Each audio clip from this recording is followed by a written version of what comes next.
شہرنامہ کے اردو سیگمنٹ میں پیش ہیں کچھ عالمی، قومی اور دلچسپ خبریں۔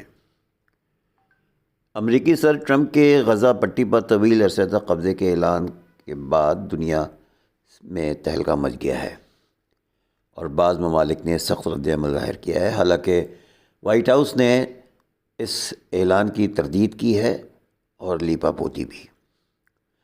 سیکریٹری جنرل اقوام متحدہ انتونیو گوتریس نے کہا ہے کہ فلسطین کے 2 ریاستی حل کی توثیق کرتے ہیں۔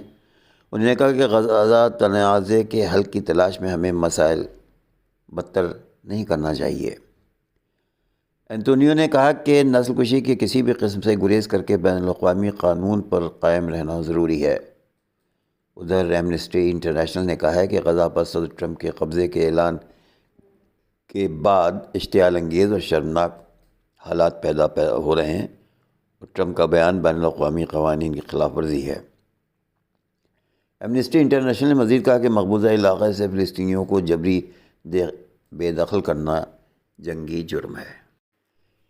اسرائیلی میڈیا کی رپورٹ کے مطابق نتن یاہو نے منگل کو وائٹ ہاؤس میں ملاقات کے دوران صدر ڈونلڈ ٹرمپ کو تحفے میں 2 پیجر دیے، جن میں سے ایک گولڈن پیجر ہے جبکہ دوسرا عام پیجر ہے۔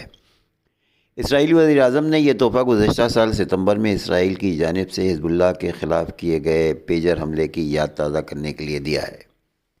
نتن یاہو کا لبنان میں پیجر ڈیوائس حملوں اور حسن نصر اللہ کو شہید کرنے کا اعتراف اس پیجر کو دینے سے ہو گیا ہے۔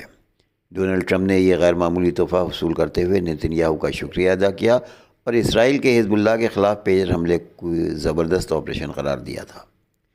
واضح رہے کہ گزشتہ سال ستمبر میں لبنان میں حزب اللہ کے زیر استعمال ہزاروں پیجر دھماکے سے پھٹ گئے تھے، جس کے نتیجے میں درجنوں افراد ہلاک اور سینکڑوں زخمی ہو گئے تھے۔ بعد ازاں اس دھماکے میں جاں بحق ہونے والوں کی نماز جنازہ میں شریک حزب اللہ کے جنگجوؤں کے زیر استعمال واکی ٹاکی سیٹس اور موبائل فونز بھی دھماکے ہوئے تھے۔ ان دھماکوں کے تقریباً 2 ماہ بعد نتن یاہو نے اعتراف کیا تھا کہ لبنان میں ہونے والے دھماکوں کے پیچھے اسرائیل کا ہاتھ ہے۔ بنگلہ دیش کے ہزاروں مشتعل مظاہرین نے شیخ حسینہ واجد کے گھر کو آگ لگا دی۔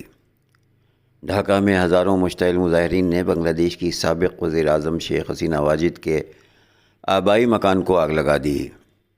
میڈیا کی رپورٹ کے مطابق مظاہرین نے شیخ حسینہ واجد کے اپنے حامیوں سے سوشل میڈیا پر خطاب کے اعلان پر احتجاج کیا اور دھمکی دی تھی کہ اگر سابق وزیر اعظم نے خطاب کیا تو ان کے آبائی گھر کو گرا دیں گے۔ رپورٹ میں بتایا گیا کہ شیخ حسینہ واجد کا خطاب شروع ہوتے ہی مظاہرین نے ڈھاکہ میں موجود ان کے آبائی گھر پر دھاوا بول دیا۔ مظاہرین نے بنگلہ دیش کی سابق وزیر اعظم کے آبائی گھر کو پہلے آگ لگائی، پھر کرین سے گرا دیا۔ واضح رہے کہ ڈھاکہ میں واقع یہ گھر شیخ مجیب الرحمان کا تھا، جسے شیخ حسینہ واجد نے اپنے دور اقتدار میں میوزیم میں تبدیل کر دیا تھا۔ جو لوگ بھارت کو عالمی لیڈر بنانے کا خواب دیکھ رہے تھے وہ خاموش کیوں ہیں؟ امریکہ سے ہندوستانیوں کی مقبدری پر حزب اختلاف بھڑک اٹھا۔ کانگریس ایم پی پرینکا گاندھی واڈرا نے کہا کہ بہت سی باتیں کہی گئی کہ صدر ٹرمپ اور پی ایم مودی بہت اچھے دوست ہیں۔ پی ایم مودی نے ایسا کیوں ہونے دیا؟ کیا ہم انہیں واپس لانے کے لیے اپنا جہاز نہیں بھیج سکتے تھے؟ لوک سبھا لیڈر اور کانگریس کے رکن پارلیمنٹ راہول گاندھی، کانگریس کے قومی صدر ملکارجن کھڑگے، سماج وادی پارٹی کے سربراہ اکھلیش یادو اور اپوزیشن جماعتوں کے ارکان پارلیمنٹ نے امریکہ سے مبینہ غیر قانونی ہندوستانی تارکین وطن کی مقبدری کے معاملے پر پارلیمنٹ کے باہر احتجاج کیا۔ کانگریس کے general secretary K C Venugopal, S P M P Dharmendra Yadav, Congress M P Gurjeet Singh Aujla اور کچھ دوسرے لیڈروں کو ہتھکڑیاں لگا کر احتجاج کرتے ہوئے دیکھا جا سکتا ہے، جس میں الزام لگایا گیا تھا کہ ہندوستانی شہریوں کے ساتھ امریکہ سے جلاوطنی کے دوران غیر انسانی سلوک کیا گیا۔ کانگریس ایم پی پرینکا گاندھی واڈرا نے کہا کہ بہت سی باتیں کہی گئی کہ صدر ٹرمپ اور پی ایم مودی بہت اچھے دوست ہیں۔ پی ایم مودی نے ایسا کیوں ہونے دیا؟ کیا ہم انہیں واپس لانے کے لیے اپنا جہاز نہیں بھیج سکتے تھے؟ کیا انسانوں کے ساتھ ایسا سلوک کیا جاتا ہے؟ کیا انہیں ہتھکڑیوں اور بوہے میں واپس بھیجا گیا ہے؟ وزیر خارجہ اور وزیر اعظم جواب دیں۔